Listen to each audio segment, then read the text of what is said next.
This story is titled, My Fiancée's Stepbrother Got Her Pregnant so they could demand child support from me as the biological father.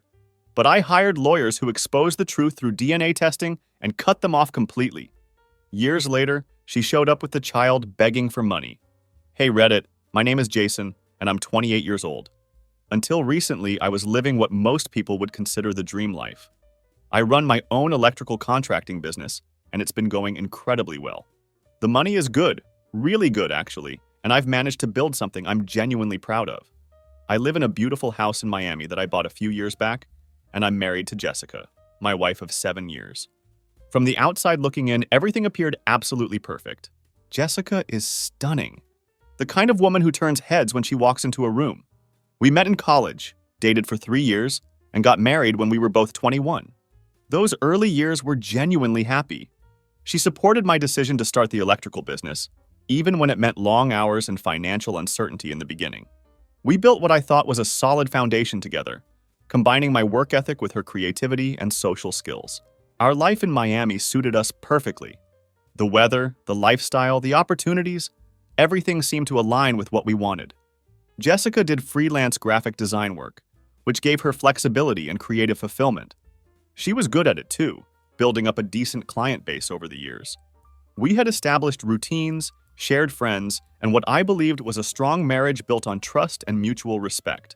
But looking back now, I realize I should have been paying much closer attention to the warning signs that were right in front of me. There were subtle changes in Jessica's behavior over the past few months that I dismissed as normal relationship fluctuations. She seemed distracted sometimes, more secretive about her phone, and occasionally vague about her daily activities. At the time, I attributed it to work stress or just the natural ebb and flow of a long-term marriage. The first real indication that something was seriously wrong came during a family gathering that should have been completely routine. Jessica's father was turning 65, which the family considered a major milestone worth celebrating properly. Her sister Victoria decided to throw a huge family dinner at her place to mark the occasion. Victoria is the type of person who goes all out for family events. She wanted everything to be absolutely perfect for their dad's special day. The dinner itself was typical family gathering chaos, but in a good way. Victoria had prepared way too much food, as she always does for these events. The dining room table was practically groaning under the weight of multiple courses, side dishes, and desserts. She was running around the house, frantically checking on everything and stressing about whether each little detail was absolutely perfect. You could tell she really wanted this celebration to be memorable for their father. Brian, Victoria's husband, had taken charge of the outdoor grilling duties. He was out on the patio cooking burgers and making a big show of his new motorcycle that he'd recently purchased. Brian has always been the type of guy who likes to be the center of attention, especially when it comes to his toys and hobbies. He kept calling people over to admire the bike and listen to him explain all the technical specifications and modifications he'd made to it. I was actually looking forward to the evening, which was unusual for me when it came to large family gatherings. We hadn't all been together in about 4 months due to everyone's busy schedules, so it felt good to reconnect with Jessica's family. Her parents are genuinely nice people, and I've always gotten along well with them. Even Brian, despite his tendency to show off, is usually decent company when he's not trying too hard to impress everyone.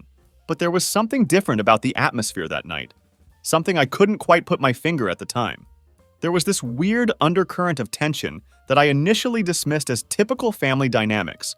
You know how it is when you get a bunch of relatives together. There are always subtle personality conflicts and old grievances that simmer just beneath the surface of polite conversation. What I should have noticed, what I completely failed to pick up on in the moment, was the way Jessica and Brian were interacting with each other. Looking back now, the signs were glaringly obvious, but at the time I was too relaxed and unsuspecting to connect the dots. Jessica was laughing way too hard at Brian's jokes, and they weren't even particularly funny.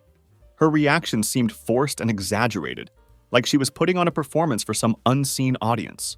At one point during the evening, both Jessica and Brian volunteered simultaneously to go grab more beer from the kitchen. It should have struck me as odd that they both jumped up at exactly the same time for such a simple task that really only required one person. When Brian walked behind Jessica's chair on his way to the kitchen, I noticed his hand linger on her shoulder for just a beat too long. It wasn't obviously inappropriate, but it felt somehow more intimate than a casual brother-in-law gesture should be. Throughout dinner, I caught them making eye contact across the table multiple times. Not the normal, casual glances you'd expect between family members, but these loaded looks that seemed to carry some kind of unspoken communication. At the time, I told myself I was imagining things or reading too much into perfectly innocent interactions. I should have trusted my gut instinct that something was off. As the evening progressed, the conversation inevitably turned to a topic that had been weighing heavily on Victoria and Brian for years: their ongoing fertility struggles. They had been actively trying to conceive for almost 4 years at that point, and it had become an increasingly painful and expensive journey for them. Victoria is 31 now, and you could see the desperation in her eyes whenever the subject came up. She was acutely aware that time was working against her, and each failed month felt like another door closing on her dreams of motherhood. They had spent an absolutely ridiculous amount of money on fertility treatments and specialists over the years. Doctor visits, hormone treatments, IVF attempts, experimental procedures. They had tried everything the medical community had to offer. Their savings had been decimated by the constant medical bills, but Victoria was willing to keep trying no matter what it cost them financially. Brian seemed supportive on the surface, but I could tell the stress was taking a toll on their marriage as well. Victoria talked openly about how the repeated failures were affecting her mentally and emotionally. She'd watch her friends and coworkers get pregnant, seemingly without effort, while she charted every cycle and timed every intimate moment with military precision.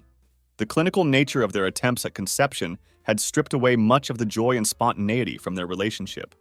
Each negative pregnancy test felt like a personal failure, even though intellectually she knew it wasn't her fault.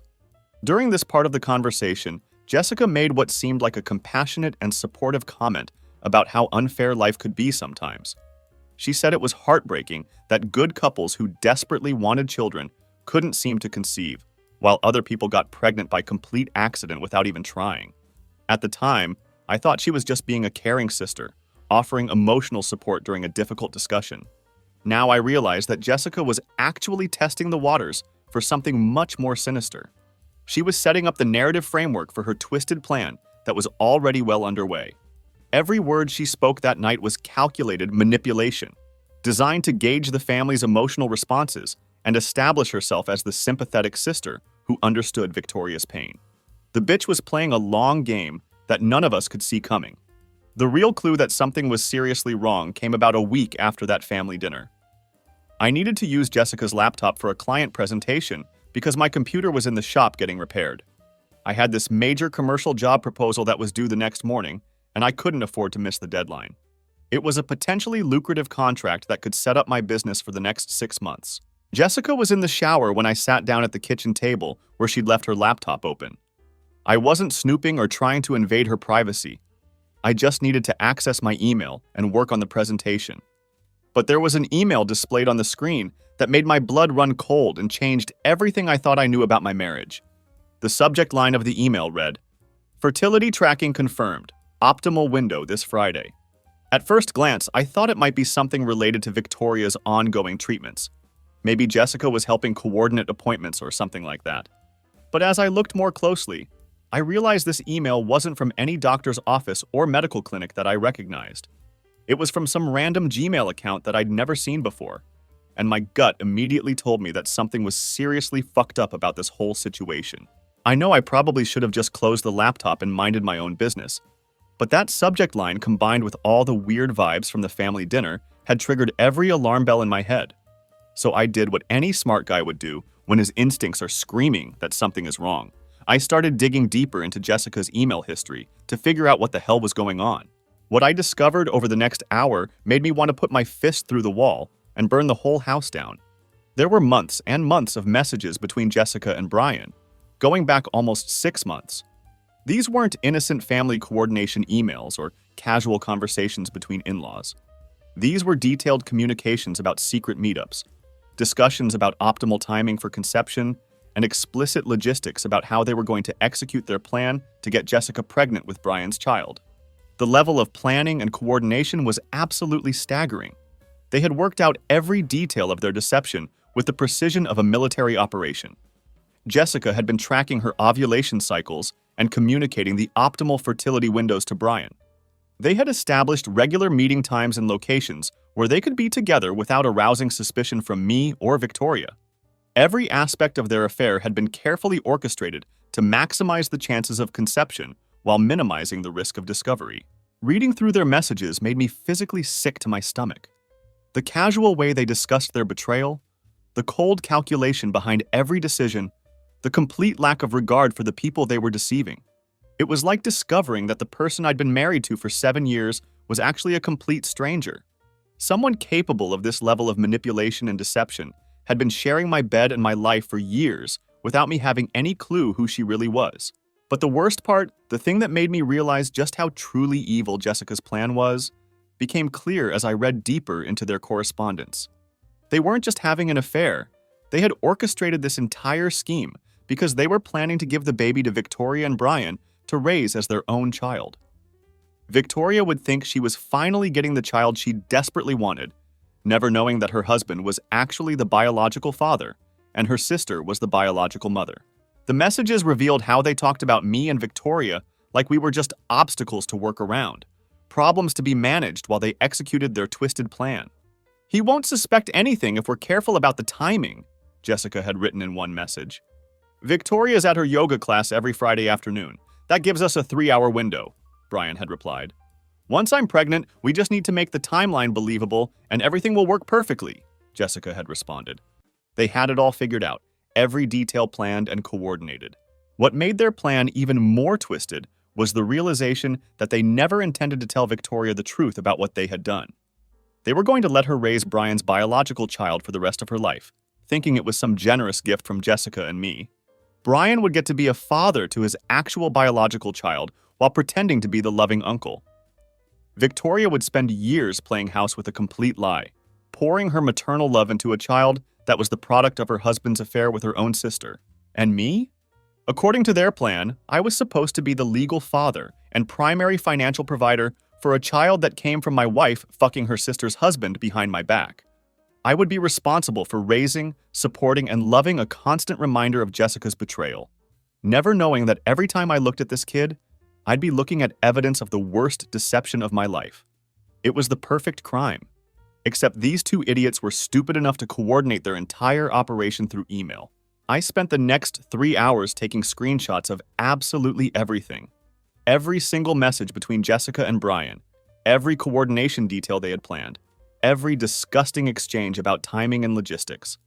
I downloaded all the evidence to multiple backup drives and cloud storage accounts, making sure I had multiple copies of their entire conspiracy. Then, I carefully closed the laptop and sat in my kitchen for what felt like an eternity, just thinking about what the fuck I was going to do with this information. Some guys would have confronted Jessica the moment she got out of the shower, started screaming and throwing her belongings onto the front lawn in a dramatic scene worthy of a reality TV show. Others might have driven straight to Brian's house and beaten him senseless in his own driveway. But I'm not that kind of guy, and I knew that an emotional reaction would only hurt my position in the long run. I'm the type of person who plans ahead and thinks strategically. I'm the guy who considers all the angles and thinks 5 moves ahead before making any decision, especially one this important.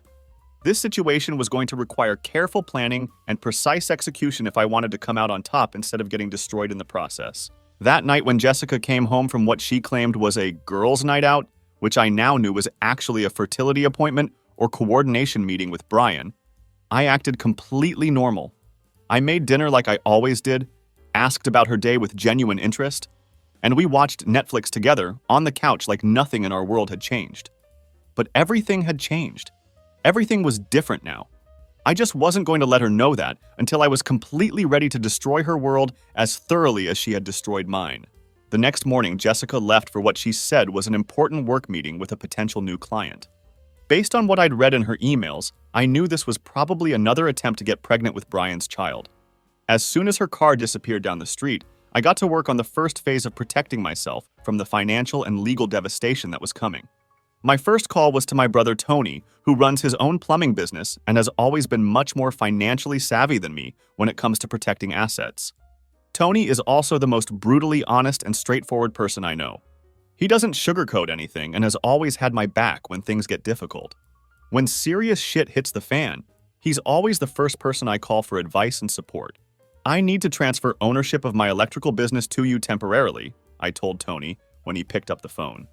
I tried to keep my voice casual and businesslike, explaining that it was for tax purposes and some financial restructuring I was working on. But Tony has known me since we were kids, and he can read me better than anyone else in the world. Tax purposes my ass, Tony said immediately, cutting through my bullshit excuse without hesitation. What the hell did Jessica do now? There was no point in trying to hide anything from him. He could tell from the tone of my voice that I was in serious trouble and operating in full crisis mode. I couldn't keep the truth from him even if I wanted to. She's been screwing Brian for months and planning to get pregnant with his kid, I explained, my voice getting harder as I spoke the words out loud for the first time. The plan was to make me raise his child while letting Victoria think it was some generous gift from her sister. They've been coordinating this whole thing behind everyone's back. There was a long pause on the other end of the phone while Tony processed what I'd just told him. Finally, he responded with his typical blunt assessment of the situation. Well, that's fucked up even for her, he said, and I could hear the anger building in his voice. Yeah, I'll take ownership of the business temporarily. When do we need to get this paperwork done? Tony didn't ask a lot of unnecessary questions after that initial explanation. We've always had each other's backs since we were kids growing up together, and he could tell from my voice that I was in full strategic warfare mode. He understood that I needed his help to protect what I'd worked years to build, and he was ready to do whatever was necessary to make sure Jessica couldn't destroy my financial future along with everything else. The business transfer paperwork was completed by Wednesday afternoon. Legally speaking, I no longer owned the electrical contracting company that I had built from nothing over the past several years. On paper, I was now just an employee working for Tony's expanded business operations. Jessica would have no legal claim to assets that I didn't technically own anymore, which was exactly what I needed to protect myself from her inevitable money grab during the divorce proceedings. Tony and I had a simple handshake agreement that he would transfer the business back to me once all the legal dust had settled, and Jessica was completely out of my life. But in the meantime, Jessica had absolutely no claim to the business that represented years of my hard work, long hours, and financial sacrifice. It was one less weapon she could use against me when this whole situation inevitably exploded. Next, I started the careful and methodical process of protecting our other joint assets. We had approximately $52,000 in our joint savings account, money that I had earned through years of working 70-hour weeks, taking on side jobs during weekends and holidays, and sacrificing personal time to build our financial security. Every single dollar in that account had come from my sweat, effort, and business acumen. I began making a series of completely legitimate business expense withdrawals from our joint account. $4,000 here for new electrical equipment that my business actually needed. $6,000 there for truck maintenance, repairs, and professional tools. $3,500 for inventory and supplies that I would use for upcoming projects.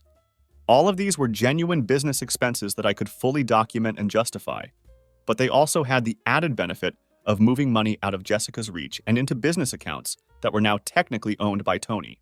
I also started prepaying a bunch of legitimate expenses to get even more money out of Jessica's greedy reach before she realized what was happening. I paid 8 months of truck insurance in full, which was actually a smart financial move that saved me money on monthly premiums. I prepaid a full year's worth of business licenses and permits that I would need anyway for the following year. I even prepaid 10 months of rent on my workshop space, which gave me a significant discount from my landlord for paying so far in advance. All of these expenses were completely legitimate and properly documented with receipts and contracts. Any lawyer or accountant would be able to verify that these were normal business expenses that any responsible contractor would need to pay. But they also had the strategic benefit of removing thousands of dollars from our joint account, making it impossible for Jessica to claim half of money that was no longer technically available for division. The beauty of this entire strategy was that Jessica never paid any attention to our day-to-day finances or business operations. She focused on her freelance graphic design work and made decent money with her various projects. But she had always been completely content to leave all the boring stuff like bills, investments, and financial planning entirely up to me. She had no idea how much money we actually had in various accounts, where any of it was kept, or how our business finances were structured. This lack of involvement in our financial life was going to be perfect for what I was planning to do.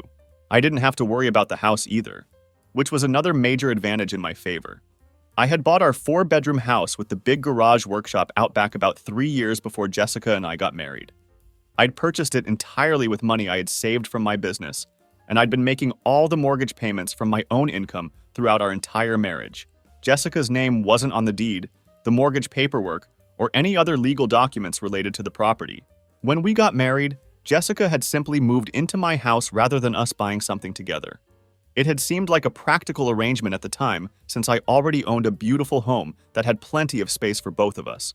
But now, I realized how fortunate that decision had been for protecting my interests. That house, with its spacious workshop where I stored my equipment and worked on projects, was mine completely and legally. Period. End of story. No dispute possible. While I was quietly moving assets around and protecting my financial interests, I was also methodically documenting everything that Jessica was doing. I didn't need to hire an expensive private investigator to follow her around and gather evidence. I had something much better than that. I had her email password and detailed knowledge of exactly where she was going and when she would be there based on her coordination messages with Brian. I started taking photographs of Jessica leaving the house during times when she claimed to be going somewhere innocent. When she said she was going to help Victoria run errands or attend appointments, I would document her actual departure time and direction.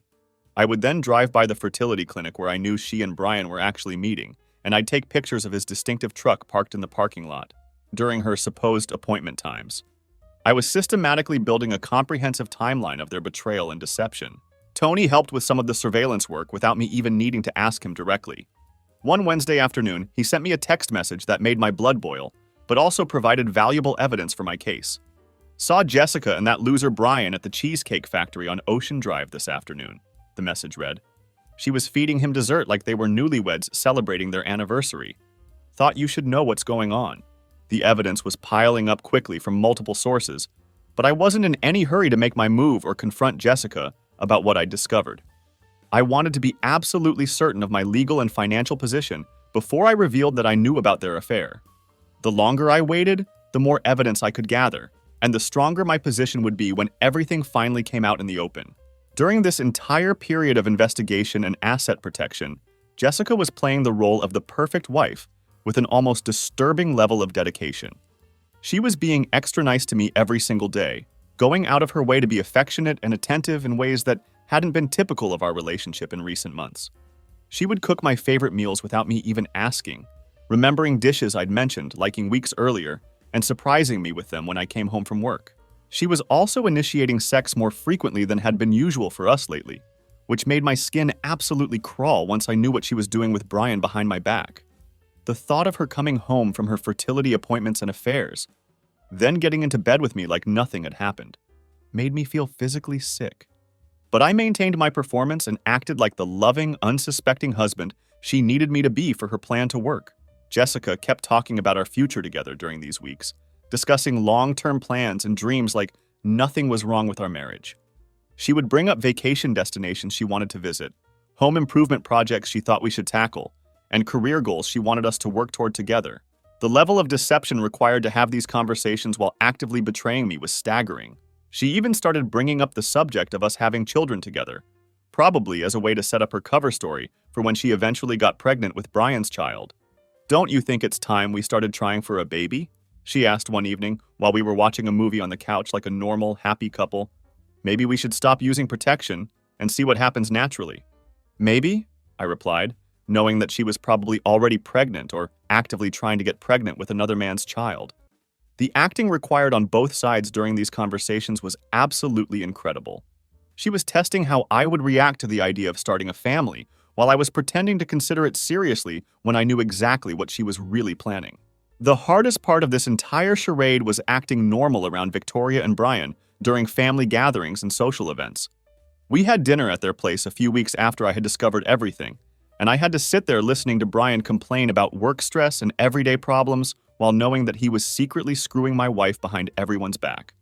He acted like such a concerned brother-in-law, asking about my business and offering to help with projects.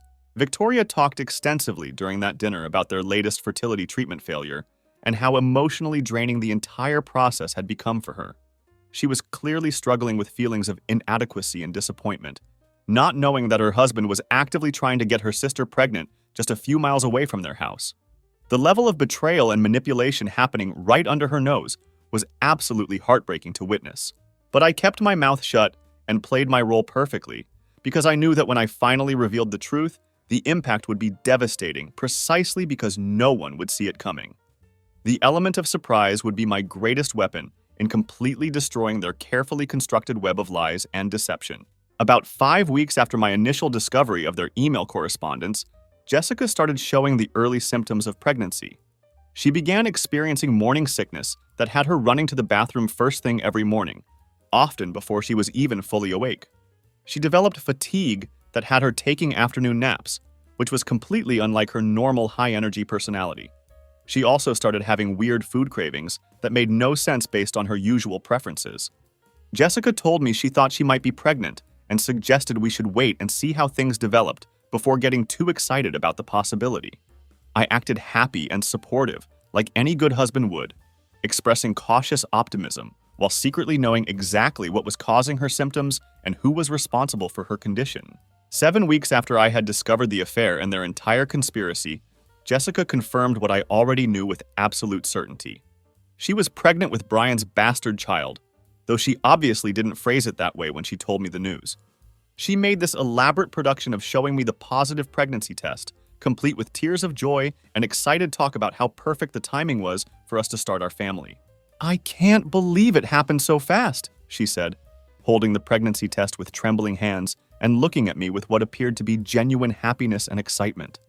This comment was absolutely hilarious, considering that she had been working on getting pregnant for months, coordinating optimal fertility windows with her sister's husband in a carefully planned campaign of deception and betrayal. I played my part absolutely perfectly during this moment that was supposed to be one of the most joyful in our marriage. I hugged her tightly, said all the right things about how excited I was to become a father, and expressed amazement at how quickly it had happened for us. I even opened a bottle of champagne that we had been saving for a special occasion, toasting our future family and our love for each other. But inside, I was calculating exactly how much rope to give her before I pulled the noose tight around her lying, manipulative neck. When I called Tony to share the good news about Jessica's pregnancy, his response was pure gold and exactly what I needed to hear. "Congratulations on your wife's pregnancy with another dude's baby," he said, with his trademark sarcasm and brutal honesty. "Should I start shopping for World's Greatest Uncle shirts? Or would that be weird since it's actually someone else's kid?" Tony always knew exactly how to cut through the bullshit and lighten the mood, even in the most fucked up situations. The family dinner where Jessica announced her pregnancy to both of our families was pure theater at its absolute finest. She had planned this announcement carefully, wanting to share the news when everyone could be together to celebrate this supposed miracle. Victoria cried when she heard the news, but they definitely weren't tears of happiness or celebration. She had just gone through another failed IVF cycle the week before, and seeing her younger sister accidentally get pregnant on what appeared to be her first try was clearly painful as hell for her to witness. Brian's performance during the announcement was worthy of an Academy Award for Best Supporting Actor in a Family Drama. He acted completely surprised and supportive, giving Jessica a big brotherly hug and telling me how lucky I was to have such an amazing wife. He said all the right things about being excited to be an uncle and how this baby would bring both families even closer together. If I hadn't known the truth, I would have believed his act completely. Jessica used this moment to suggest that maybe this pregnancy was fate's way of bringing our families closer together than they had ever been before. She said she hoped that Victoria and Brian would be very involved in the baby's life, that she wanted this child to grow up surrounded by love from both sides of the family. What made this even more twisted was that Jessica was actually setting up the framework for her plan to eventually hand over the baby to Victoria after birth. Victoria managed to smile through her emotional pain and said she would love to help however she could with the new baby. She talked about how excited she was to be an aunt and how she would spoil this child rotten with love and attention. What Victoria didn't know was that Jessica was planning to let her raise her own husband's biological child while thinking it was a generous gift from her sister and brother-in-law. The level of manipulation and emotional cruelty involved in this plan was absolutely staggering. Over the next several weeks following the pregnancy announcement, Jessica started floating ideas about how close our two families were becoming and how we should do more things together. She suggested family trips, shared experiences, and regular gatherings that would strengthen the bonds between all of us. The most disgusting part was watching Jessica systematically manipulate Victoria's emotions and maternal instincts. Jessica would invite Victoria to prenatal appointments that weren't actually real medical appointments, but rather opportunities for Victoria to feel more connected to the pregnancy and the baby. She let Victoria feel the baby kick when it started moving, and they would talk together about how lucky this child would be to have such an amazing aunt who would be so involved in his or her life. Victoria was getting emotionally attached to a baby that she thought was her nephew or niece, but was actually going to be her stepson or stepdaughter. Jessica even started bringing up the subject of godparents during family conversations, suggesting that Victoria and Brian should obviously be the ones chosen for that honor and responsibility. She was systematically setting up the entire framework for eventually handing over the child to them, while making it seem like a natural progression of their close family relationship rather than the culmination of a carefully orchestrated deception. Watching Jessica beam with apparent joy while Victoria wiped away tears of gratitude and excitement was one of the most difficult things I had to witness during this entire ordeal. Victoria was so grateful to be included in the pregnancy journey, and she had no idea that she was actually being manipulated into accepting her husband's biological child. The emotional manipulation was so skillful and heartless that I almost said something right there to put an end to the charade. But I reminded myself to be patient and let them dig the hole even deeper. The more evidence I could gather of their deception and manipulation, the stronger my position would be when everything finally came to light. I wanted them to get so deep into their web of lies that they couldn't possibly climb out when the truth was revealed. Meanwhile, I continued securing my assets in a methodical and strategic manner. I had managed to move approximately $43,000 out of Jessica's potential reach through various legitimate business expenses and prepayments.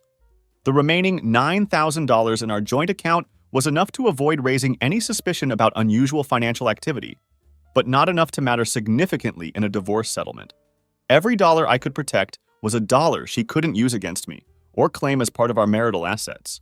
I also quietly consulted with a divorce attorney who had extensive experience handling high-conflict divorces involving infidelity and complex asset protection issues. I explained my situation in detail and showed him some of the key evidence I had been gathering over the past several weeks. His assessment of my case was extremely encouraging and gave me confidence that I was taking the right approach. "You've got an incredibly strong case here," he told me after reviewing the email screenshots and timeline I had compiled. Adultery, fraud, emotional manipulation of family members, conspiracy to deceive multiple parties. The fact that you've documented everything from the very beginning puts you in an excellent legal position. Most people don't have this level of evidence when they come to me. We discussed strategy and timing extensively during our consultation. The key was waiting until I could achieve maximum impact while protecting myself legally from any potential blowback or retaliation. I needed to choose the moment when Jessica was most vulnerable and least able to mount an effective defense against the evidence I had gathered. Tony served as my unofficial strategy consultant throughout this entire process, helping me think through the various angles and potential consequences of different approaches. When I told him about Jessica's plan to let Victoria raise the baby without knowing the truth about the biological father, his response was classic Tony. "So your wife's basically running a long-term con baby swap operation," he said, with his typical blunt assessment. "That's not manipulative or psychotic at all. By Jessica's 4th month of pregnancy, I had everything I needed to completely destroy her world. The pregnancy was showing enough that she couldn't deny it or claim it was a false positive, but it was still early enough that she hadn't had time to fully execute her plan with Victoria. The timing was perfect for detonating the bomb that she had essentially built for herself through her own actions and choices. Jessica decided to throw a gender reveal party at 4 months into her pregnancy, treating it like the social event of the year. She had rented a community center for the occasion and invited both of our families plus friends and coworkers from our respective jobs. She ordered one of those elaborate cakes that's supposed to reveal pink or blue filling when you cut into it, like some magical moment that would bring everyone together in celebration. She was planning this party with the enthusiasm and attention to detail of someone organizing a wedding reception. What made the whole situation even more twisted was how Jessica had positioned me in all the planning and preparation leading up to this event. According to her narrative, I was the supportive and excited husband who was absolutely thrilled to be becoming a father for the first time. She told people that I was helping plan every detail of the party, that we were going through this incredible journey together as a unified team. It was complete bullshit, but everyone who knew us bought into her performance completely. The invitations went out with both of our names listed as the hosts of this celebration. Jessica had included photos of us from earlier years in our marriage, back when I actually loved her and trusted her completely, editing them to look like we were this blissful couple expecting our first child together with pure joy and excitement. She had no clue that her perfect party was about to become the final scene in her carefully constructed lie. 4 days before the scheduled party, I made my final preparations for what would be the most important confrontation of my life. I met with my divorce attorney one last time to review all the evidence and make sure our legal strategy was completely solid. We had prepared a comprehensive divorce filing that included adultery charges, asset protection claims, and a formal request for full documentation of Jessica's deception and manipulation of multiple family members. "The evidence you've gathered over these months is absolutely overwhelming," my lawyer said, as he reviewed the email screenshots, photographs, and detailed timeline I had compiled. "She won't be able to deny any of this or claim it was a misunderstanding. The coordination with Brian, the lies to Victoria, the manipulation of the entire family, this is as solid and comprehensive as a cases get in family court." I also prepared multiple copies of all the key evidence, organizing everything into clearly labeled folders like I was preparing for the most important business presentation of my career. I had printouts of the complete email chain between Jessica and Brian, photographs of them together at various locations during their supposed innocent meetings, and a detailed timeline of their coordination and deception. Everything was organized and ready to distribute to the key people who needed to see the truth. Tony offered to come to the party for moral support and to help me handle any potential confrontation, but I told him to stay far away from what was about to happen.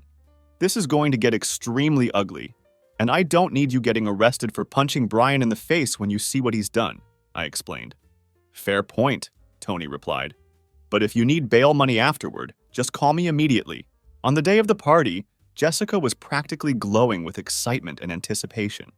She spent hours getting ready, trying on different outfits, and choosing the perfect maternity dress that would make her look like the radiant, expectant mother she was pretending to be. She kept talking about how perfect everything was going to be, how everyone we loved would be there to celebrate this miracle that she and I had created together. This miracle that was actually the result of her months-long affair with her sister's husband. When I walked into the community center at 3 p.m., there were already about 60 people there celebrating what they believed was a joyous family occasion. Jessica was holding court near the beautifully decorated cake table, one hand resting on her visible bump while she graciously accepted congratulations and gifts from friends and family members. She looked absolutely radiant in her flowing maternity dress, playing the part of the glowing, expectant mother with Oscar-worthy performance skills. Victoria was right beside Jessica, helping coordinate every aspect of the celebration and making sure all the decorations were perfectly arranged. She was acting as the supportive sister and excited aunt-to-be, genuinely thrilled to be part of this special moment in our lives. Brian was across the room setting up the sound system and music, playing his role as the helpful brother-in-law who wanted everything to be perfect for this family celebration. Both families were there in full attendance, plus friends and co-workers from both of our professional lives. Everyone was completely buying into the beautiful lie that Jessica had constructed around this pregnancy. "There's the proud daddy," someone called out when they spotted me entering the room. Several people immediately came over to shake my hand and pat my back, offering their congratulations on becoming a father and expressing their excitement about the new addition to our family. I smiled and nodded graciously, accepting their well wishes while my stomach churned with the knowledge of what was really happening. These good people had no idea they were celebrating adultery, betrayal, and one of the most elaborate deceptions I'd ever witnessed. Jessica came over and kissed my cheek affectionately for the benefit of our audience, playing the loving wife role to perfection. "Perfect timing," she whispered in my ear with genuine excitement. "We're about to cut the cake and find out whether we're having a boy or a girl. This is going to be such a magical moment for everyone." "Actually," I said, making sure my voice was loud enough for the people nearby to hear clearly, "I have something I'd like to say to everyone before we cut the cake and make the big reveal." Jessica's radiant smile flickered for just a brief second, and I could see a flash of uncertainty cross her face. But she quickly recovered and nodded enthusiastically, maintaining her performance for the crowd. "Of course, honey," she said warmly.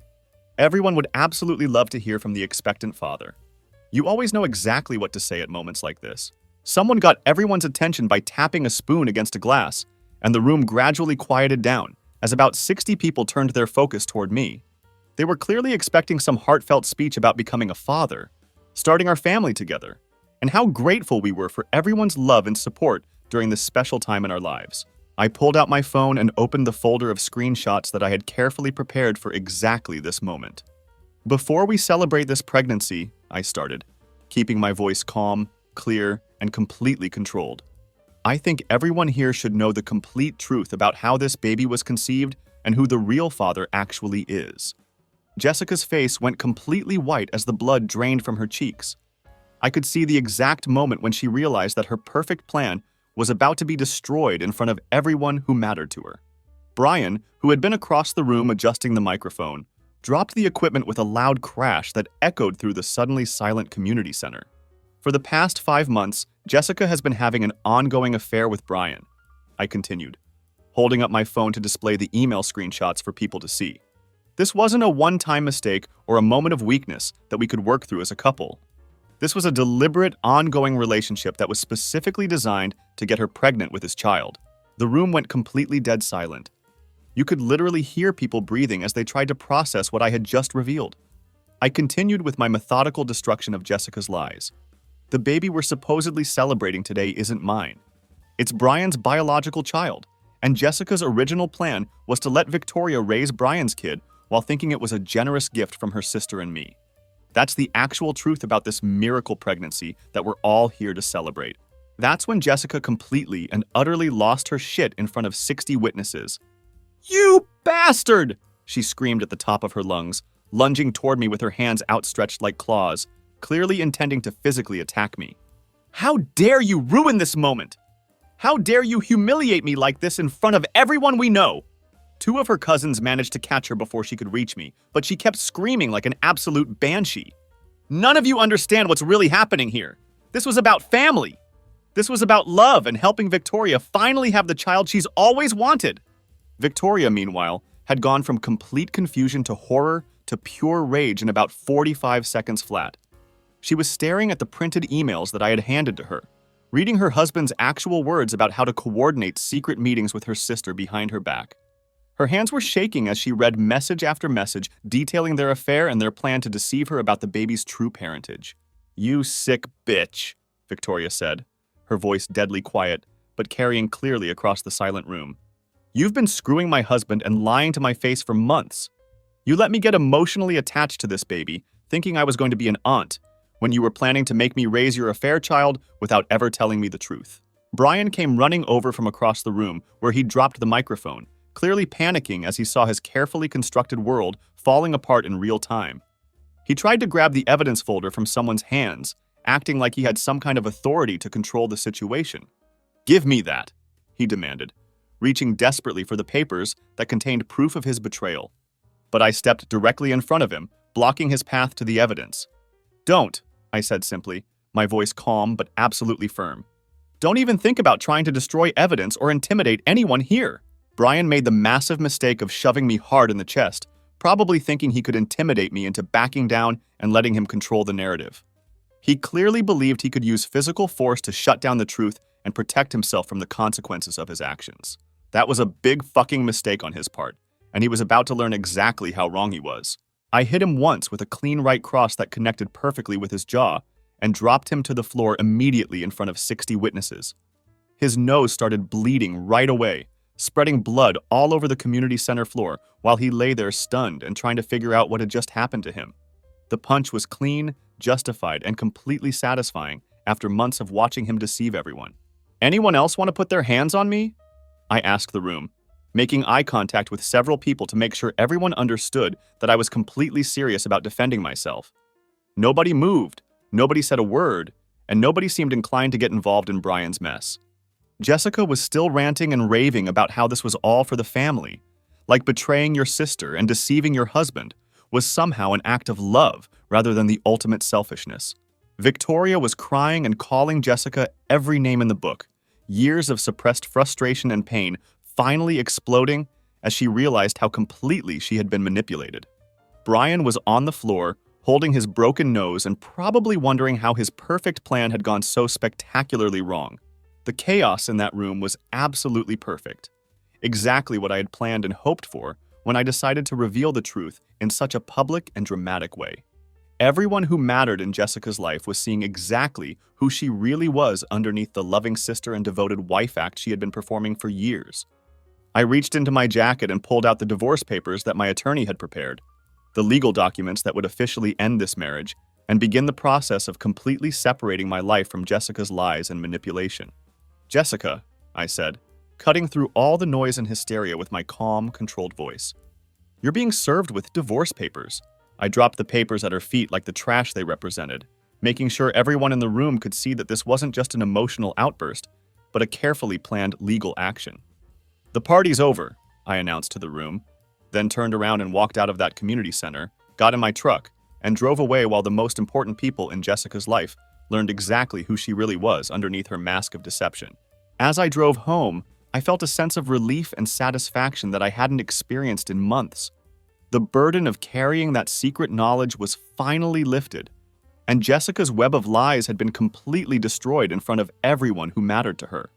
The truth was out, the evidence was overwhelming, and there was no way for her to spin this situation in her favor or claim that she was the victim. The weeks following the gender reveal party were pure legal warfare, exactly as I had anticipated and prepared for. Jessica hired the most expensive divorce attorney she could find, convinced that she could somehow spin this entire situation in her favor and make me look like the villain in our marriage breakdown. She had absolutely no idea how thoroughly I had prepared for this fight, no clue about the comprehensive evidence I had gathered over months of careful planning, or the asset protection moves I had already executed to protect myself financially. Her first desperate move was attempting to claim temporary spousal support, arguing that her pregnancy made her unable to work full-time and that she needed financial assistance during this difficult period in her life. She painted herself as the vulnerable, expectant mother who deserved support and protection during her time of need. My attorney shot that motion down immediately by pointing out that she had been working steadily throughout her entire affair, and that the pregnancy wasn't mine to financially support since it was the result of her adultery with another man. The judge agreed with our position without hesitation. Motion denied. Jessica's lawyer then tried to challenge my asset protection moves, claiming that I had deliberately hidden money and transferred business ownership fraudulently to avoid paying Jessica what she supposedly deserved in the divorce settlement. They argued that the business transfer to Tony was suspicious and designed specifically to cheat Jessica out of marital assets. But Tony and I had documented every single aspect of the transfer properly, with legitimate paperwork and legal justification for every decision we had made. Tony had to give a deposition about the business transfer, and he was absolutely brutal during the questioning process. When Jessica's attorney suggested that our arrangement was suspicious and potentially fraudulent, Tony replied with his typical blunt honesty. "What's suspicious is your client screwing her sister's husband and trying to pass off the baby as my brother's child. The business transfer was completely legitimate, but your client is a documented liar and manipulator." Even the court reporter was trying not to laugh at his response. The discovery phase of the divorce proceedings was absolutely brutal for Jessica and devastating to any remaining credibility she might have had. She was required by law to turn over her phone, laptop, and email accounts for examination, which meant that every lie she had told, every coordination meeting with Brian, every instance of manipulation directed at Victoria, all of it came out in legal documents that would become part of the permanent court record. Her entire web of deception was laid bare for everyone to see in official legal proceedings. Brian's divorce with Victoria was moving even faster than mine, primarily because she had caught him trying to delete evidence from his devices after the gender reveal party revelation. Victoria had immediately gotten a court order to preserve all electronic evidence, preventing him from destroying any more proof of his betrayal. His lawyer was basically telling him to roll over and give Victoria whatever she wanted to avoid going to trial, where even more embarrassing details would become public record. But Jessica wasn't ready to go down without a fight, and she started making increasingly desperate and ridiculous claims as her legal position weakened. First, she tried to argue that the affair was actually my fault because I had been emotionally distant and neglectful throughout our marriage. According to her revised narrative, I had driven her to seek comfort elsewhere through my cold and unaffectionate behavior toward her. When that approach didn't work with the judge, she claimed that I had forced her into seeking emotional and physical comfort from Brian through years of neglect and emotional abuse. She painted me as a workaholic husband who was never around, never supportive, and never meeting her emotional needs. According to Jessica's version of events, I was the real villain, who had created the conditions that led to her affair. The DNA test was scheduled to be conducted after the baby was born, but my attorney found a way to get preliminary genetic markers tested during pregnancy through advanced medical procedures that could determine paternity with near-perfect accuracy. The results came back crystal clear and indisputable. There was a 0% chance that I was the biological father of Jessica's baby, and a 99.8% chance that Brian was the actual father. We now had scientific proof of what we already knew from the email evidence. Jessica's lawyer tried desperately to claim that prenatal testing could be unreliable and misleading, arguing that we should wait until after birth for definitive results. But the test had been court-ordered and conducted by a state-certified laboratory with multiple confirmations and cross-references. The scientific evidence was ironclad and undeniable. That's when Jessica completely lost whatever remaining grip she had on reality and her legal strategy. Jessica showed up at my house on a Thursday evening when she was 9 months pregnant, and absolutely furious about how the divorce proceedings were going. I made the serious mistake of letting her inside because she looked like she was about to collapse on my doorstep from exhaustion and pregnancy complications. She was clearly struggling physically and emotionally, but I should have known better than to give her any opportunity to manipulate the situation.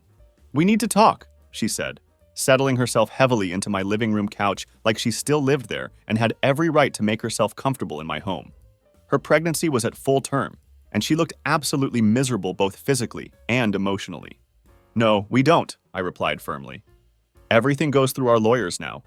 You know that's how this works, and you shouldn't be here trying to have private conversations about our legal proceedings." "This is absolutely insane!" Jessica exploded, her voice getting shrill and desperate. "You're destroying our entire family over what amounts to a mistake.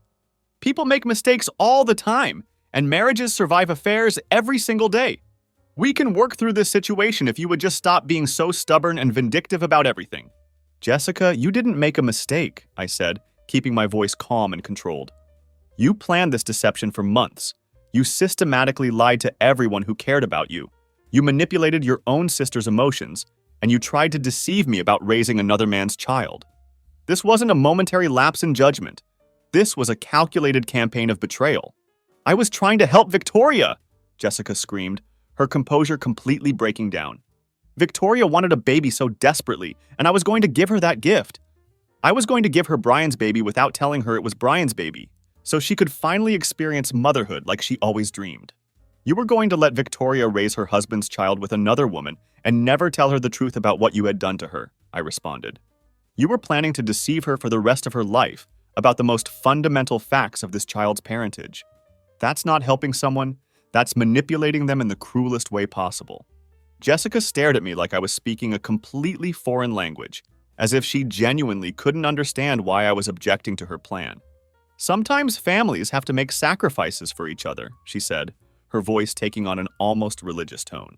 "Sometimes we have to do hard things for the people we love, even when those things might seem wrong to outsiders who don't understand the situation. You didn't do this for Victoria," I said, cutting through her self-serving justification. "You did this because you wanted Brian, and you found a way to justify your selfish desires by convincing yourself it was somehow noble or generous. That's not true, and you need to stop lying to me and stop lying to yourself about your real motivations." "That's not true," Jessica protested, but her voice cracked when she said it, and I could tell that even she was starting to realize how fucked up her plan really was when it was laid out so clearly. I had read every single one of her emails. All of them. Every message she had exchanged with Brian over months of coordination and planning. I knew exactly what she had done and why she had done it, and there was no point in continuing to pretend otherwise.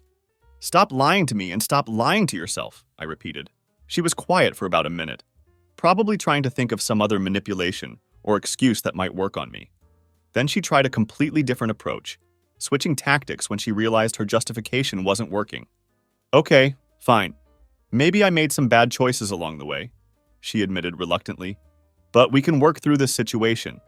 People get past affairs all the time. We can go to counseling, we can rebuild trust between us, we can start over and make this marriage work better than it ever did before."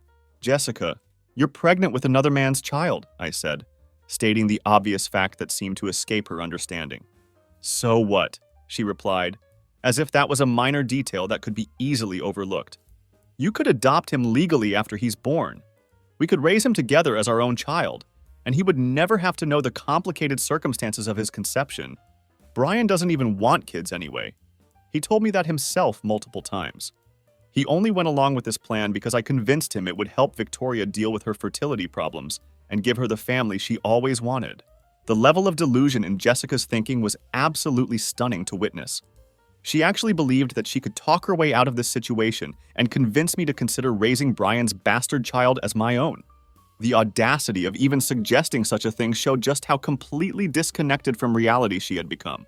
"Let me make this very simple for you," I said, speaking slowly and clearly so there could be no misunderstanding. "I will never, under any circumstances, take you back.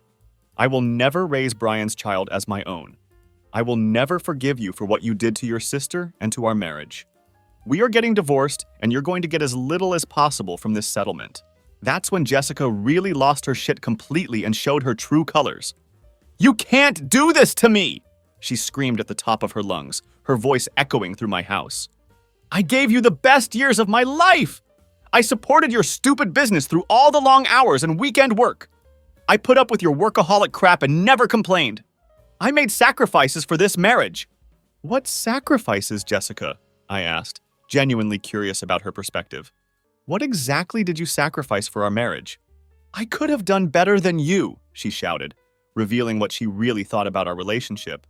"I had other options, better options, but I chose you and this is how you repay me? By not letting you cheat on me with your sister's husband? Yeah, I'm a real monster for having basic standards and self-respect." She stood up from the couch, furious and desperate as she realized that none of her manipulation tactics were working on me anymore. "Fine, you want to play hardball?" she said, her voice taking on a threatening tone. "I'll show you what real hardball looks like. I'll tell everyone that you were abusive during our marriage. I'll say that you threatened me, that you made me afraid for my safety. I'll ruin your reputation and destroy your business with false accusations." "Go ahead," I said calmly, completely unfazed by her threats. "Make false accusations against me and see how that works out for you in court when I have months of emails showing you coordinating affairs and lying to everyone in your life." "You think you're so smart," she hissed, her voice filled with pure venom. "You think you've won, but I'll make sure you get nothing from this divorce. I'll drag these proceedings out for years if I have to. I'll make your life absolute hell every single day until you give me what I deserve." "Jessica, I've already won this fight," I said calmly. "You just haven't figured that out yet." She stood there for another minute, probably trying to think of some other threat or manipulation that might work on me. When nothing came to her mind, she stormed out of my house, slamming the front door so hard that the windows rattled and I thought the glass might break. 3 days later, my attorney called to inform me that Jessica had filed a restraining order against me, claiming that I had threatened her during our conversation at my house. "Did you actually threaten her in any way?" he asked, needing to know the facts before we responded to her legal filing. "Nope, but I recorded the entire conversation on my phone," I replied, pulling up the audio file I had saved. "Every single word of our interaction is documented." "You recorded the whole thing?" my attorney asked, sounding both surprised and pleased. "Send me that recording immediately. This could be very helpful for our case." She admitted to the affair again, admitted to lying to Victoria about the baby's parentage, and admitted to planning false abuse allegations against me, I explained. It's all right there in her own words. Jessica's restraining order was dismissed within a week after the judge listened to the complete recording of our conversation. The judge also issued a warning to Jessica's attorney that filing false accusations could result in legal sanctions against both of them and possible criminal charges for perjury if they continued making unfounded claims. That's when Jessica finally began to understand that she was going to lose everything in this divorce. Meanwhile, Jessica's parents showed exactly what they thought about her affair and betrayal of the family values they had raised her with. They were strict religious people who had raised their daughters to value marriage and family commitment above everything else. When they found out that Jessica had been cheating on me with Brian and had planned to deceive Victoria about the baby's true parentage, they completely cut her off from the family. Jessica's mother had called her a complete disgrace to the family name, telling her that she had brought shame and dishonor upon everyone who shared their blood and their values. Her father had been even more brutal in his assessment, saying that Jessica was no daughter of his until she repented for her sins and made serious efforts to repair the damage she had caused to the family. They refused to help her financially or emotionally during the divorce proceedings, and they told other extended family members that Jessica had brought shame on their entire family and everything they stood for as people of faith and integrity. Jessica tried reaching out to her parents multiple times over the following weeks, calling them repeatedly, sending desperate text messages, and even showing up at their house unannounced. But they wouldn't take her phone calls, wouldn't respond to her messages, and wouldn't answer the door when she appeared on their doorstep. Her own parents, the people who had raised her and loved her unconditionally for 28 years, had completely disowned her and wanted nothing to do with her anymore. Jessica's baby was born in February, a healthy boy that she named Connor. The court-ordered paternity test confirmed exactly what we already knew with absolute certainty. Brian was definitely the biological father with no question or doubt possible, and I had no legal or financial responsibility whatsoever for this child. It wasn't my kid, it wasn't my problem, and I had no obligation to support Jessica or her son in any way. The custody arrangement between Jessica and Brian turned out to be a complete disaster from the very first day. Neither of them actually wanted the responsibility of raising the child they had created through their affair, but both were too proud and stubborn to give up their parental rights entirely.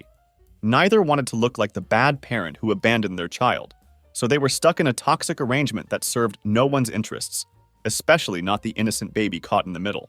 Brian was court-ordered to pay child support, but he had lost his job after the scandal broke at his workplace. Apparently, using company time and resources for personal affairs violated his employment contract and code of conduct, so he was terminated for cause. He was working construction jobs for about half his previous salary, barely making enough money to support himself, let alone pay meaningful child support for a child he never really wanted in the first place. Jessica was barely scraping by with whatever freelance graphic design work she could find, plus whatever government assistance programs she qualified for as a single mother. She was living paycheck to paycheck in a tiny studio apartment, struggling to make ends meet every single month while caring for an infant. Her client base had largely disappeared after word spread about the affair and the lies she had told to everyone. Victoria wanted absolutely nothing to do with the baby, which was completely understandable given the circumstances. The child was a living, breathing reminder of the worst betrayal of her life. Every time she looked at Connor, she was reminded that her husband had cheated on her with her own sister, and that they had planned to trick her into raising their affair child while keeping the truth from her forever. She couldn't look at the baby without feeling physically sick about what had been done to her. My divorce was finalized in April, and the final settlement was even better than I had hoped for when this whole process began. Since I had purchased our house 3 years before Jessica and I got married, she had absolutely no legal claim to the property whatsoever. The house was mine, completely and legally, with no dispute possible. She got her personal belongings, her car, which was mostly paid off anyway, and about $7,000 from what remained in our joint account after all the legitimate business expenses I had documented. Jessica tried one last desperate legal maneuver during the final hearing, claiming that I had committed fraud by transferring my business assets to Tony in order to cheat her out of money that rightfully belonged to her as my wife. She argued that the business transfer was specifically designed to hide marital assets and deny her the financial settlement she deserved. The judge carefully reviewed all of our documentation, confirmed that everything had been filed legally and properly with appropriate justification, and told Jessica's attorney to move on to the next item on the agenda. Jessica also made a final attempt to claim that she deserved ongoing alimony payments because the pregnancy had affected her earning capacity and ability to work full-time. She argued that she couldn't maintain the same income level because of the demands of caring for an infant, and that I should be financially responsible for supporting her during this difficult transition period. My attorney immediately pointed out that the pregnancy was the direct result of Jessica's adultery, and that she had no right to expect financial support for raising another man's child that she had conceived through cheating on me. "Motion denied," the judge said firmly. "Next item on the agenda." I kept the house, the business which Tony immediately transferred back to me as we had originally agreed, and most of the assets that I had successfully protected during the separation period. Jessica got just enough money to survive for a few months, and absolutely nothing more than that. But the real destruction in her life was social and professional rather than just financial. Her reputation was completely and permanently destroyed throughout our entire community. Jessica's reputation was completely shot throughout our entire community and professional network. Her freelance graphic design clients had systematically dropped her after word got around about the affair and the elaborate lies she had told to everyone who trusted her. People didn't want to work with someone who had demonstrated such a capacity for deception and manipulation in her personal life, and they questioned whether they could trust her professionally if she was capable of such betrayal in her family relationships. Her friend group had split apart as people chose sides in the aftermath of the scandal. Most of them wanted absolutely nothing to do with her drama and the toxic situation she had created for herself and everyone around her. The few friends who initially tried to remain neutral eventually distanced themselves when they realized the full scope of what Jessica had done to her own sister and family. Brian had lost his job when his employer discovered the affair and realized he had been using company time and resources for personal meetings and communication with Jessica. His termination was for cause, which meant he lost his benefits and had difficulty finding comparable employment elsewhere. He also lost most of his friends and had to move back in with his parents at age 35, like a complete loser who couldn't manage his own life. Victoria, meanwhile, had successfully rebuilt her life after the divorce and was genuinely thriving for the first time in years. She had started dating someone new, a guy who actually respected her and treated her with the dignity she deserved. She got a significant promotion at work and seemed genuinely happy and confident again. For the first time in years, she was smiling regularly and looked like a weight had been lifted from her shoulders. Victoria had also made it crystal clear to everyone in both families that Jessica and Brian were permanently dead to her. She had blocked their phone numbers, changed all her social media accounts, and made it absolutely clear that there would never be any reconciliation or forgiveness. The damage they had done to her trust and her family relationships was irreparable and permanent. Jessica had tried multiple times to reconcile with various family members, reaching out to cousins, aunts, uncles, and family friends in desperate attempts to rebuild some kind of support network. But the story of her betrayal had spread through both families like wildfire, and everyone knew exactly what she had done to Victoria and to me. Her own parents maintained their position that she had disgraced the family, and even her extended family wanted nothing to do with her anymore. Even Jessica's cousins and more distant relatives had made it clear that they were embarrassed by her behavior and didn't want to be associated with the scandal she had created. She had burned every bridge she had ever built with people who had once cared about her and supported her throughout her life. Meanwhile, my life had gotten dramatically better in every possible way since the divorce was finalized. The business that Tony and I were running together was absolutely thriving and more successful than I had ever imagined possible. We had expanded into commercial electrical work and were making more money than I had ever dreamed of earning. We had more work than we could handle and were turning down projects because we were booked solid for months in advance. I had also started dating Kate, a woman I had met through business networking events who owned her own successful pottery studio downtown. She was everything that Jessica wasn't: honest, straightforward, emotionally stable, and genuinely supportive of my work and ambitions. Instead of complaining about my long hours or demanding that I prioritize her entertainment over my business responsibilities, Kate actually understood and appreciated the dedication required to build something meaningful. Around this time, I decided to get a dog, something I had always wanted, but Jessica had claimed to be allergic to. Looking back, the allergy was probably just another lie she had told to control our living situation. I went to the local animal shelter and came home with a 3-year-old golden retriever mix named Buddy, who had been returned twice by previous owners for being too energetic and playful. Buddy turned out to be the perfect addition to my life, and exactly what I needed during this period of rebuilding and moving forward. He was absolutely goofy as hell. He would chase his own tail for 15 minutes straight without getting dizzy, and he tried to catch raindrops with his mouth during storms like he was hunting invisible prey. He had this adorable habit of bringing me random objects as gifts throughout the day.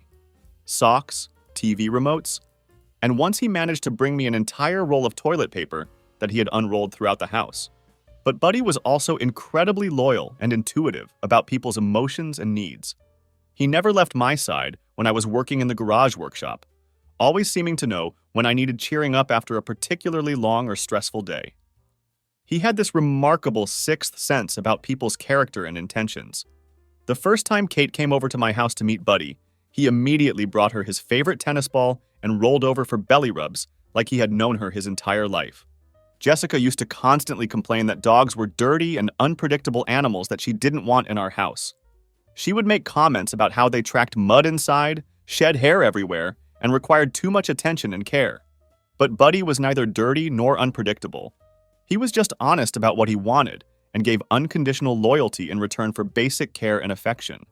The contrast between Jessica's manipulative behavior and Buddy's straightforward honesty was striking. Tony thought the comparison was absolutely hilarious when I mentioned it to him. "You traded a lying, cheating wife for a goofy, loyal dog," he said with his typical blunt assessment.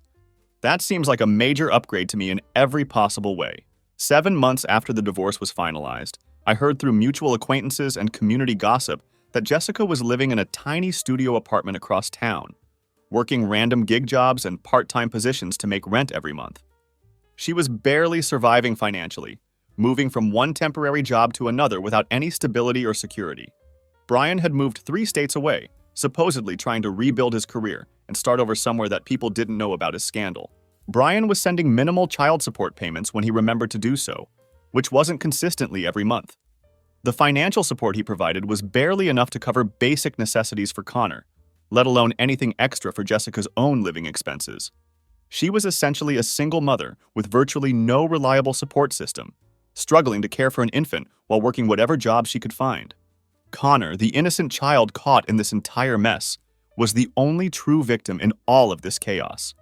He was constantly being shuttled between 2 parents who resented his existence because he served as a daily reminder of their worst decisions and biggest mistakes.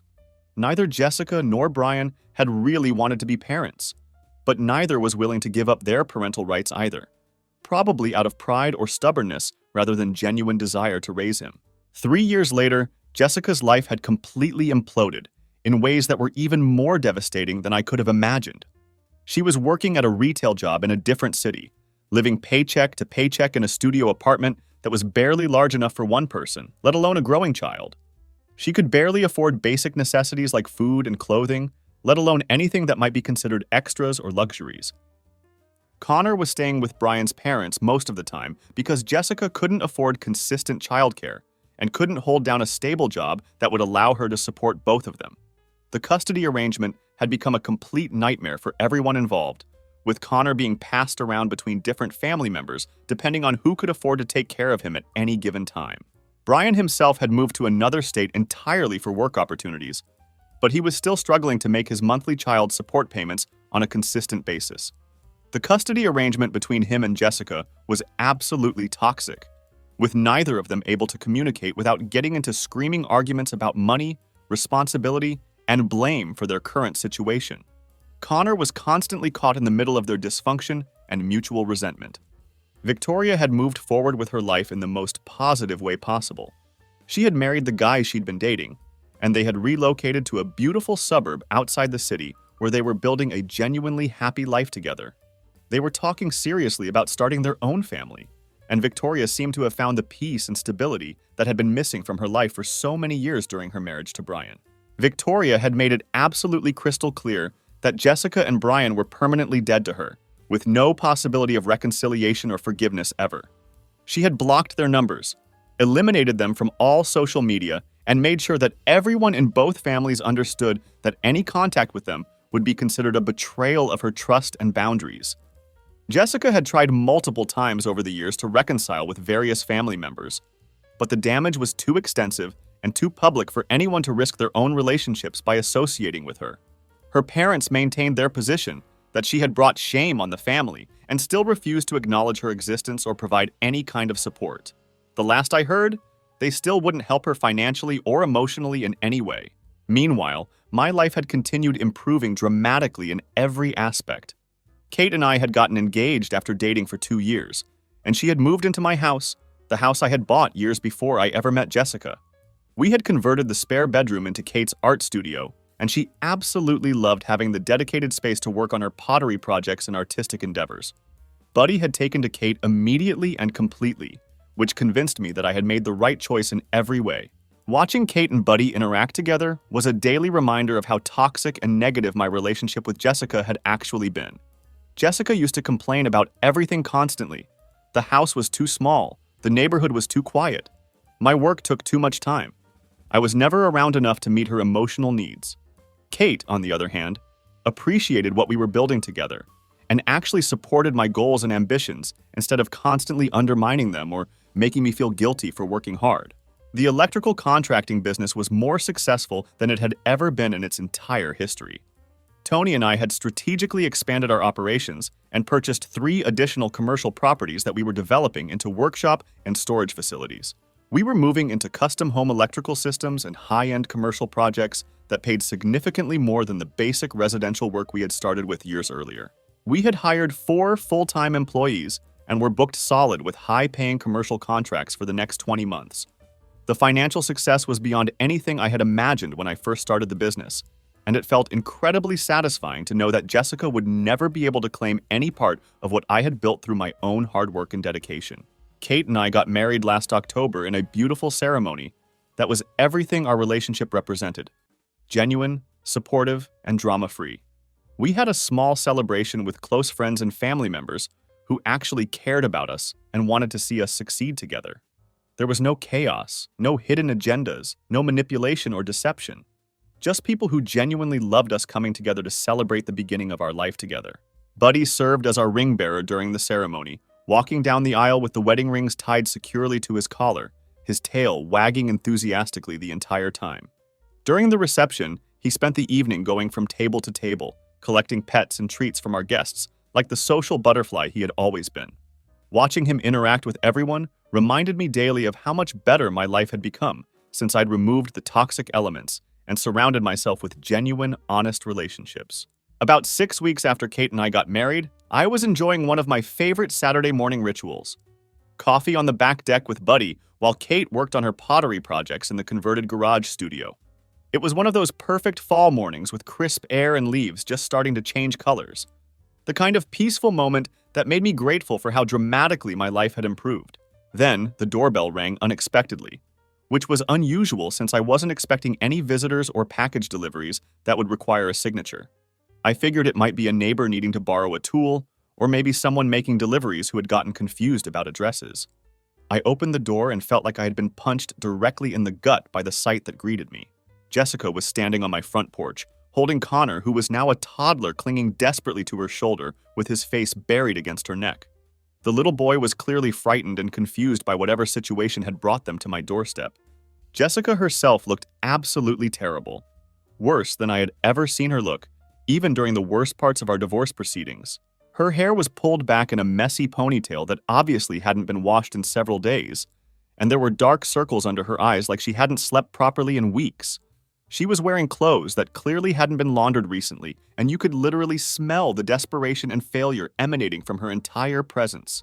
The woman standing on my porch bore almost no resemblance to the confident, manipulative person who had once shared my life. "What are you doing here?" I asked, making no effort to hide my displeasure at seeing her on my property. "I'm sorry," she said immediately, her voice already cracking with emotion before she had even explained why she had come.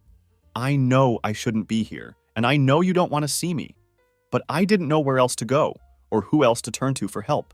I didn't invite her inside or make any gesture that would suggest she was welcome at my home. I simply stood in the doorway with my arms crossed, making it absolutely clear that she was not welcome here, and that whatever she wanted to say needed to be said quickly. "Brian's gone," she continued, her voice getting increasingly shaky as she tried to explain her situation. "He hasn't paid any child support in 5 months, and I haven't been able to reach him by phone or email.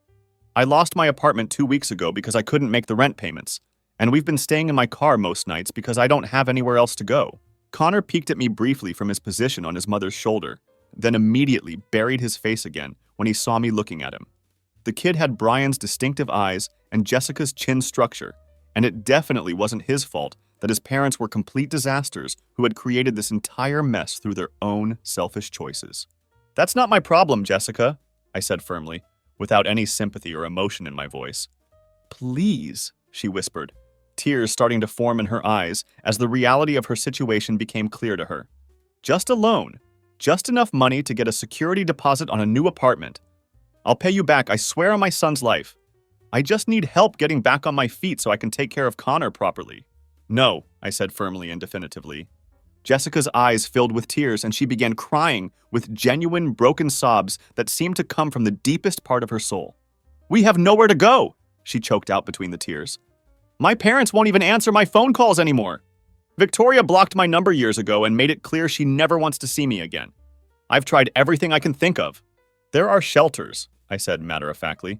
Social services, churches, community resources that specifically help people in your situation. You have options available to you. I've tried all of that, she said desperately, her voice becoming more frantic as she realized I wasn't going to change my mind. The waiting lists are months long, and most of them won't take single mothers with young children. I've been to every agency and organization in the city. Please, she continued, her desperation becoming more evident with every word. I'm not asking for myself. I'm asking for Connor. He's just a little boy who doesn't deserve to be homeless because of the mistakes his parents made. I heard footsteps behind me and felt Kate's presence as she appeared at my side. She was still wearing her clay-stained pottery apron with her hair tied back in a practical ponytail, looking beautiful and concerned about the commotion at our front door. "Everything okay?" she asked me quietly, obviously sensing the tension in the situation. Jessica's face completely crumpled when she saw Kate standing beside me. The reality of my new life, happy, stable, successful, and completely moved on from our shared past, seemed to hit her all at once like a devastating freight train. Her eyes immediately darted to the wedding ring on Kate's finger, then to the matching ring on my own hand, and the recognition of what those rings meant was clearly visible on her face. "You're married," she whispered, as if she was just now realizing that I had built an entire new life without her in it. "Yes," I said simply, offering no explanation or elaboration because none was needed or deserved. Jessica started crying even harder then, with the kind of genuine broken sobs that come from someone who has finally realized that they've lost absolutely everything that ever mattered to them. "I've lost everything," she choked out between the tears. "Everything I ever had, everything I ever cared about, and you've just replaced me and moved on like I never existed. Like our 7 years of marriage meant absolutely nothing to you." "You made your choices, Jessica," I said without any sympathy or emotion in my voice. "Every single decision that led to this moment was yours to make, and you chose this path despite knowing exactly what the consequences would be." Jessica wiped her face with her free hand while still holding Connor with the other arm. The little boy was getting heavier in her arms, and she was clearly struggling physically and emotionally with the weight of caring for him while having no resources or support system. "So that's it?"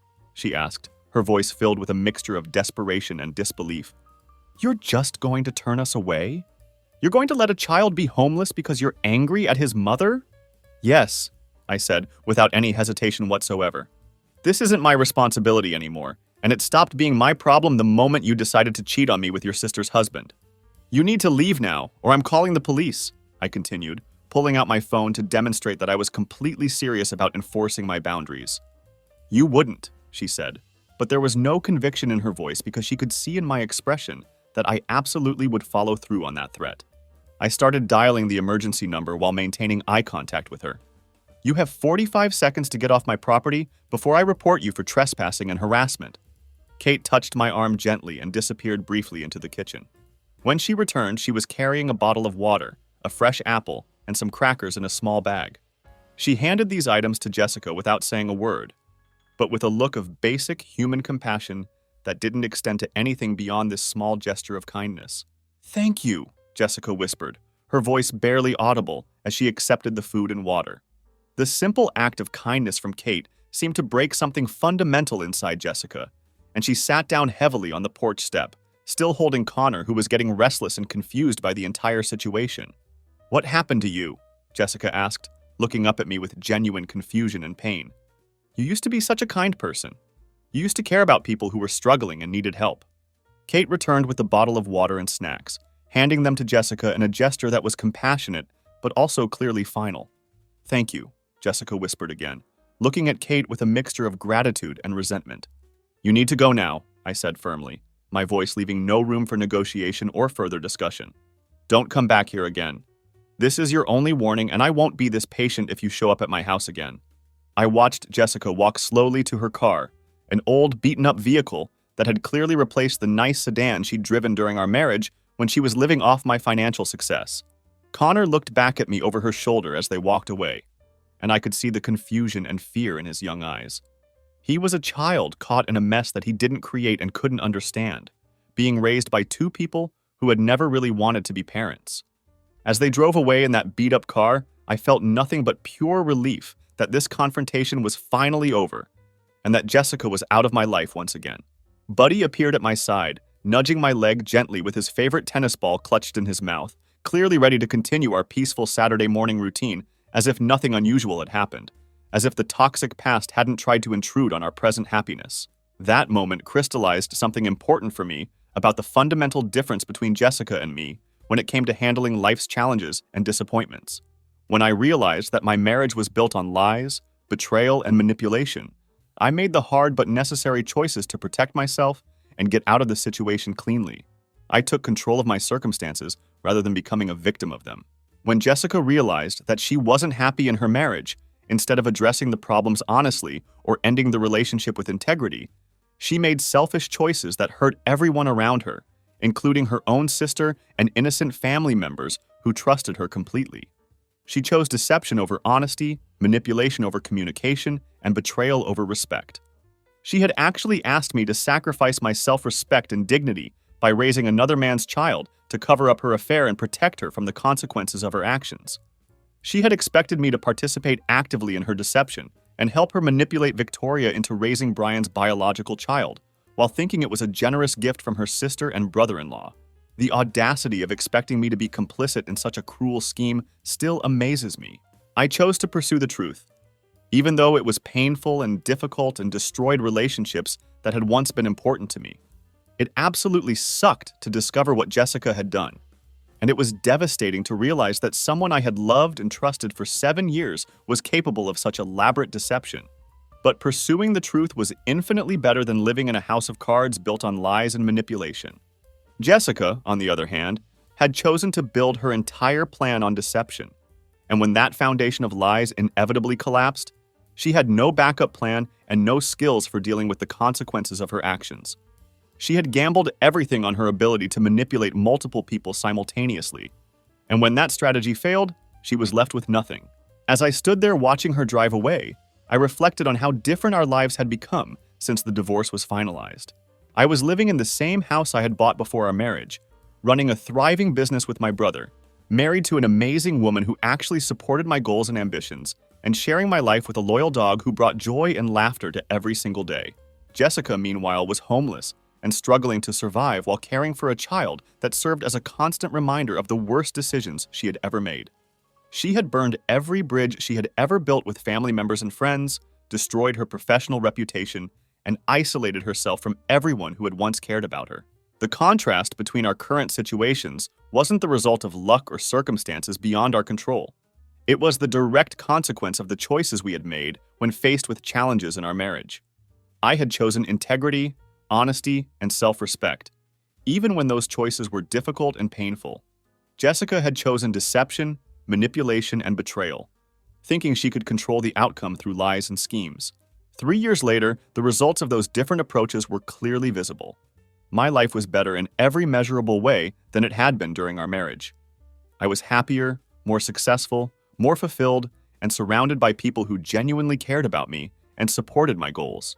Jessica's life had completely imploded, and she was facing the natural consequences of the web of lies she had constructed around herself and everyone she claimed to love. But what struck me most about that final encounter was how she still seemed to believe that she was somehow the victim in this situation. Even when she was standing on my porch asking for financial help, she was still trying to frame the conversation as if I was the unreasonable one for refusing to rescue her from the consequences of her own actions. She had asked me what happened to make me so unkind, as if my refusal to enable her continued poor decision-making was evidence of some character flaw on my part. She couldn't seem to understand that setting boundaries and protecting myself from manipulation wasn't cruelty. It was basic self-respect and healthy decision-making. The truth was that I hadn't become a different person or lost my capacity for kindness and compassion. I had simply learned to distinguish between helping someone who was genuinely trying to improve their situation and enabling someone who was looking for others to rescue them from the consequences of their own choices without taking any responsibility for changing their behavior. Jessica wasn't asking for help to rebuild her life or make better choices going forward. She was asking me to provide financial assistance so she could continue the same patterns that had led to her current situation in the first place. She wanted me to solve her immediate crisis without addressing any of the underlying issues that had created the crisis. That's not help. That's enabling destructive behavior and rewarding poor decision-making. Real kindness sometimes means allowing people to experience the natural consequences of their actions, so they have the motivation to make genuine changes in their lives and choices.